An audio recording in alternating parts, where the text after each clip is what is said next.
From massive CGI tanks to entire blue screen studios, the behind-the-scenes footage of the Fast and Furious franchises holds many surprises, even for longtime fans. For starters, the actors aren't always near actual roads or vehicles. Yep, you may remember seeing Dominic jump from one car to the other a dozen times in the movies. But the fact of the matter is that Vin wasn't actually doing anything nearly as cool. In fact, thanks to some behind-the-scenes footage, the actor can be seen sitting in a gray-colored prop vehicle. He's surrounded by green screens, which, let's be real, is par for the course when it comes to Hollywood films nowadays. But it still needs to be mentioned that there wasn't a real car anywhere to be seen. The entire sequence in the movie was done digitally, with the vehicle part of it just being a stationary CG car. It's the VFX artists who do their magic and add life to this scene, transforming that toy car Vin was sitting in into the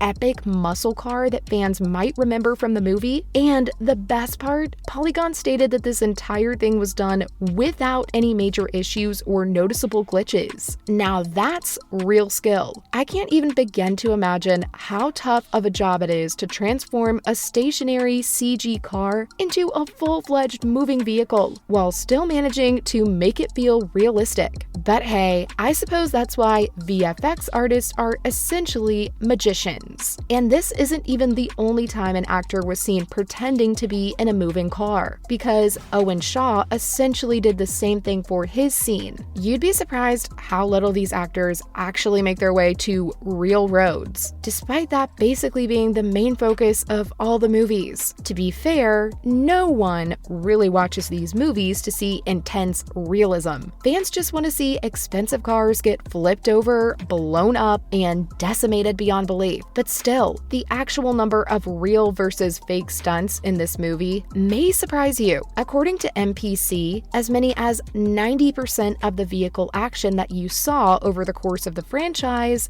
didn't actually end up happening in real life. It was all thanks to CGI. I guess blowing up that many cars would probably put a strain on the budget. And by strain, I mean it'd likely just end up collapsing the world's economy. As a fan though, it definitely stings a bit to hear this. It's one of those things that you already know in your heart, like it was actually your parents giving you the money, not the tooth fairy, but putting it into words somehow just makes it hurt a little. That said, there are a few cars they actually destroy. So you know that remaining 10% of vehicle action I told you about? Yeah, well, good news for people who want to see actual cars get blown up. Those cars actually do meet their maker while filming, but there's a catch. In a lot of cases, the production uses something called hero cars in place of real vehicles. These are essentially replica or stunt cars that have been designed to look exactly like the ones they're replicating. You can spot tiny errors on them if you look really closely, but essentially, it's a cheaper version of the vehicle that just happens to look the same. Take Jesse's Jetta, for instance. It was just a stock, non-turbo Jetta that just happened to have the same body kit, wheels, but they tossed on fake rotors to get it to match. It's a lot less expensive to blow up these cars instead of the actual ones. And so, usually when you see vehicles getting destroyed, they are most likely to be hero cars. So while they may not exactly be what they appear,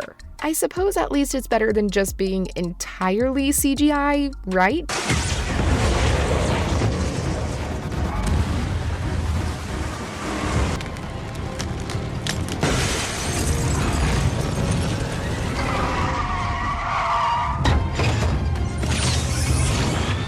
But that's not the only technique used to make these films, because behind the scenes, they also use something known as film tricks. Now, just what is that, you may ask? Well, let me just give you an example. Remember that scene from the films when Dominic was hanging off of a tall building? Now, if the Fast and Furious films casted Tom Cruise, he'd actually be hanging on to dear life for the scene. But good old Vinny does things his own way, and so he was actually being supported by some wires that helped him to maintain balance.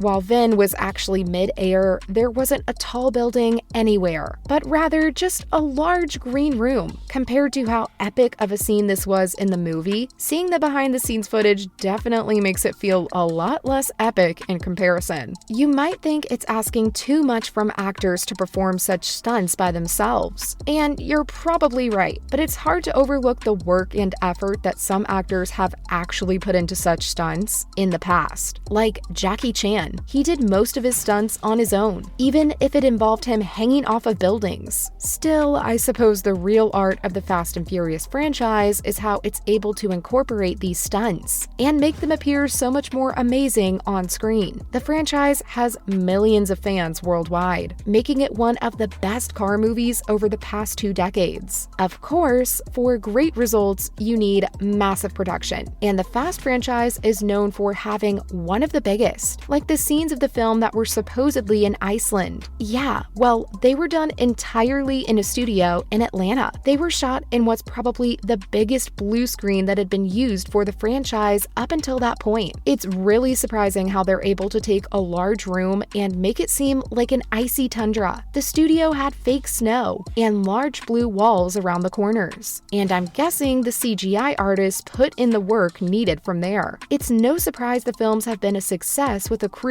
this dedicated. Speaking of the crew, they've had their fair share of behind-the-scenes drama too. While they may appear to be a family on screen, behind the scenes, it feels like the cast is anything but. Especially Dwayne Johnson and Vin Diesel. Their feud has managed to make its way from behind production, and the two have often aired their dirty laundry out for the public. But more recently, it seems that Vin tried to let bygones be bygones. In a post from last November, he urged Dwayne to join Fast 10. The actor added that the world awaits the finale of the franchise, and that regardless of any issues they may have, Vin's kids still call Johnson Uncle Dwayne. They even send each other well wishes every holiday. The post managed to get an intense amount of traction, and of course, that meant Dwayne had to reply. Later, on December 30th, he did just that during an interview with CNN. The Rock added that he was surprised by what Diesel wrote, and while he supports the franchise and his former castmates, he wasn't going to join Fast. The Rock stated that Vin's public post is just an example of how he manipulates people. Dwayne wasn't a fan of how he brought up his kids in the post. The Rock was looking forward to ending the Fast saga properly, but he added that public dialogue muddied the waters. Sheesh. Well, at least I've finally found a family more dysfunctional than my own. Anyway, what are your thoughts on all the behind-the-scenes information about the Fast and Furious franchise? See you in the next one. 10,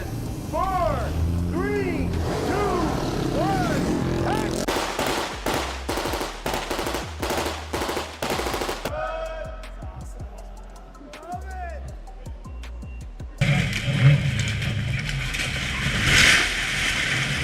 Ready and action!